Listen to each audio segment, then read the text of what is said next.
សួស្តីបងប្អូនទាំងអស់គ្នាអញ្ចឹងសម្រាប់បងប្អូនដែលត្រូវការកម្មវិធី CapCut Pro ណាអញ្ចឹងបងប្អូនអាចធ្វើការចូលមកក្នុង Channel Telegram របស់ខ្ញុំបានដោយបងប្អូនគ្រាន់តែធ្វើការចូលតាមរយៈ link នៅខាងក្រោមវីដេអូរបស់ខ្ញុំនោះបងប្អូននឹងចូលមកដល់នៅ Channel Telegram របស់ខ្ញុំហើយជាទូទៅគឺខ្ញុំមានទម្លាក់នៅកម្មវិធី Canva ឬក៏កម្មវិធី CapCutក្នុងតម្លៃសមរម្យដែលចែកជូនទៅកាន់បងប្អូនទាំងអស់គ្នាអញ្ចឹងបើសិនជាបងប្អូនត្រូវការឬក៏បងប្អូនដែលខាងកាត់តវីដេអូ content creator អីផ្សេងៗដែល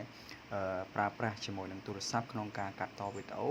បងប្អូនអាចធ្វើការចូលមកក្នុង channel Telegram របស់ខ្ញុំបានហើយធ្វើការតាក់ទងមកខ្ញុំផ្ទាល់បានគឺខ្ញុំមាន account CapCut Pro ដើម្បីងាយស្រួលដល់បងប្អូនក្នុងការធ្វើការកាត់តវីដេអូផ្សេងៗដោយពុំមានពាណិជ្ជកម្មហើយសូមបញ្ជាក់ថានៅក្នុងហ្នឹងគឺ Premiere អញ្ចឹងមិនថា template ផ្សេងៗឬក៏ sticker ឬក៏ emoji ផ្សេងៗគឺបងប្អូនអាចប្រើបានទាំងអស់ហើយចំពោះការ export នៅ